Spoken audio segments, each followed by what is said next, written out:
Greetings humans, and welcome back to another video. Apologies for the fact there hasn't been one in quite a while.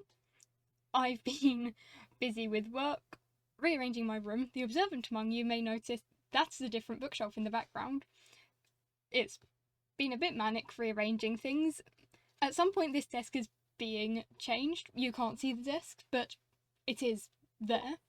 That will be being changed, but I had to disinter it in order to record a couple of videos, so that'll be happening at some point. And will probably cause more delays to recording when I do so. But hey, welcome back. Hope that whatever you guys are doing, it's going good. Remember to hydrate, hydration is important. And yeah, welcome in. I'm really excited about this book that's come out. So we're doing that now, obviously. But More Crochet Iconic Women by Carla Mitrani. I've been very excited about this. Starlight and Stitches is another channel that I watch. I really like her. But she did a review of the first Crochet Iconic Women book, so if I remember I'll link that down below. Go watch her review. She is wonderful and delightful. But yeah, I commented on her video, oh, that's really cool, but here are two people that I would have loved to have seen, and both of those people are in this book. So when I saw on Amazon that this was coming out, I ordered it pretty much straight away. So now it's actually out and ready to go. We're going to have a look at it. For reference, this is published by David and Charles and costs $15.99 in the UK, or $24.99 if you're in America. And by buying this book, you are helping to support the Wonder Foundation. There might be more information on the back page. There will be more information about that. I'm going to start by just saying contents. We've got lots of lovely ladies in here. There's a nice little welcome page that's got various bits of information, tools and materials information, stitches information, and then we're into the projects.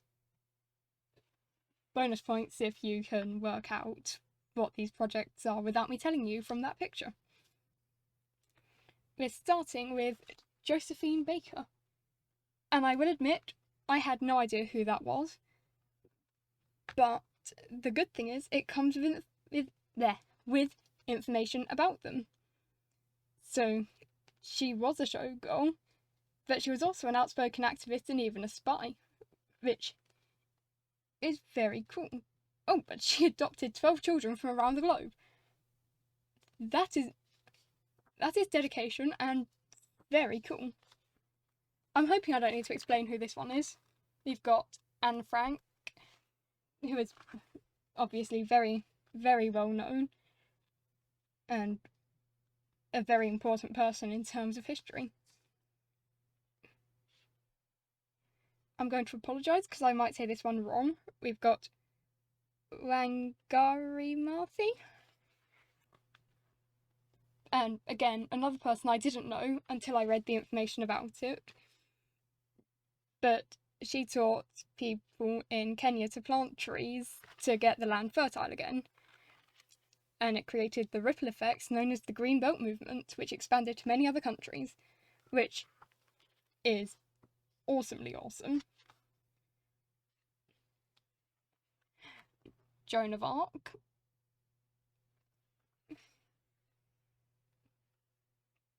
Who, again, hopefully won't need to explain, but at 17, she led the French army to victory against England. As an English person, maybe I shouldn't be celebrating her, but hey, you know, girl power. Dolly Parton. I doubt I need to explain her, because she is one of the awesomest people around, let's be honest. I absolutely She's awesome. I love her. Queen Elizabeth I. If you've got the other book, I believe it comes with Queen Elizabeth II. When I was in year 4 or 5, year 4, we were learning about Queen Elizabeth I in our English lessons as well as history, and we had to come up with a simile to describe her hair. I came up with, she has hair the colour of unripe tomatoes, or it may have been as orange as unripe tomatoes. My English teacher couldn't decide if she loved it or hated it, because it was as orange as unripe tomatoes. She pointed out that unripe tomatoes tended to be green, and I argued that's why I said as orange as. However, having grown tomatoes, I agree. Her hair is the colour of unripe tomatoes. 8-year-old me was right on that.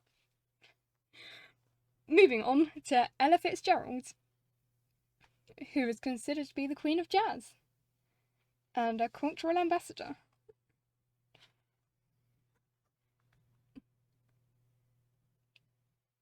Who definitely appears to be a very cool lady. Oh, she's the first African American woman to win a Grammy, and she won a total of 13. So yeah, that is cool. That is definitely cool. Helen Keller. She's one of the ones that I commented on Starlight and Stitches videos that I'd like to see in the next book. Or that I'd like to try making. Just because she overcame so much. You know, she's deaf and blind, learnt Braille, learnt to speak, graduated uni, or college degree. Very, very cool and very inspirational. Grace Hopper, another person who I didn't know existed, but during World War II she joined the American Navy, and thanks to her impressive brain she was able to understand the inner workings of Harvard Mark I, one of the earliest computers which occupied an entire room, and she explained it to others in understandable language, and her skills meant that the Navy was able to solve important problems for the war effort. That's very cool again. Mary Shelley and Little Frankenstein's monster.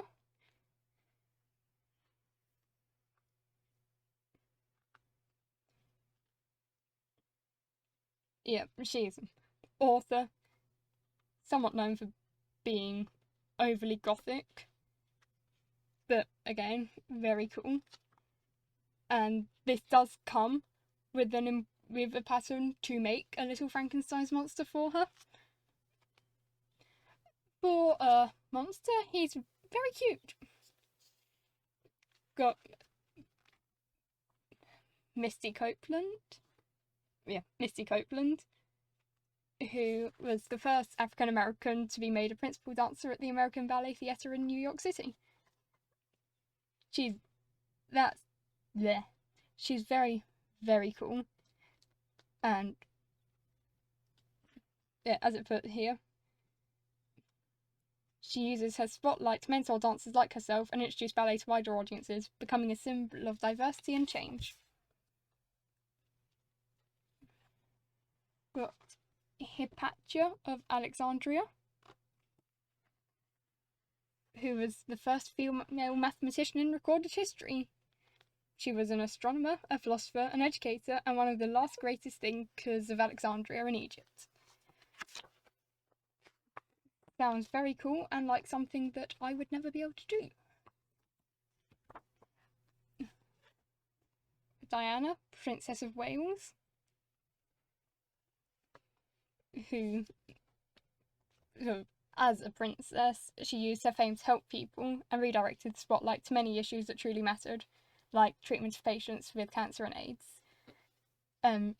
She was, by the sounds of things, she was before my time, but by the sounds of things, she was very, very kind and caring, which is what you want in a princess.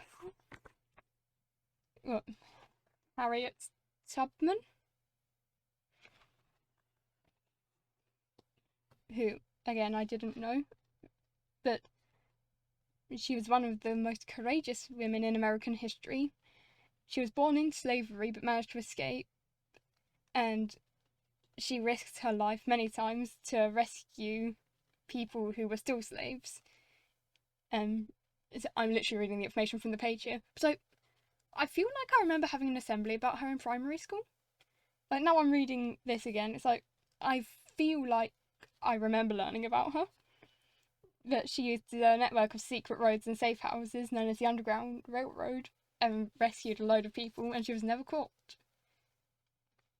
And she joined the Union Army in the American Civil War, which, granted, I don't know very much about.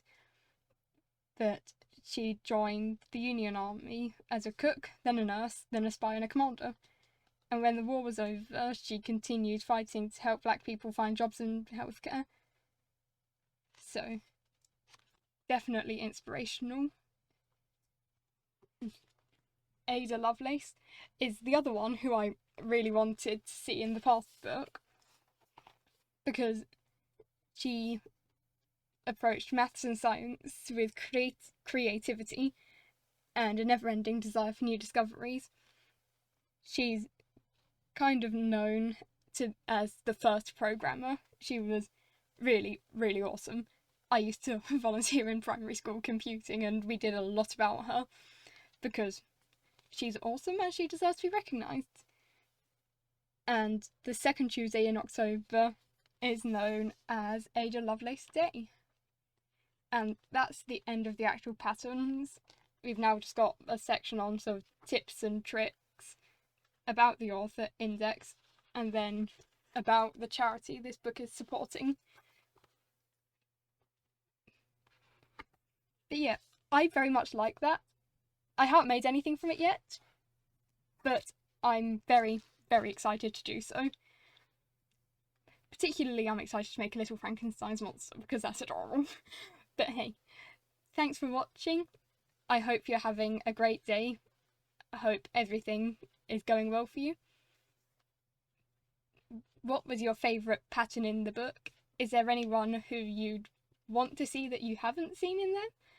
You know, any particularly inspirational or iconic women who you think should have been represented that weren't? And yeah, just generally, how's your life going? Let me know down in the comments. Thanks for watching. Feel free to like, subscribe, and do all the other bits that tell the little robot in charge of YouTube that you like my videos. Bye!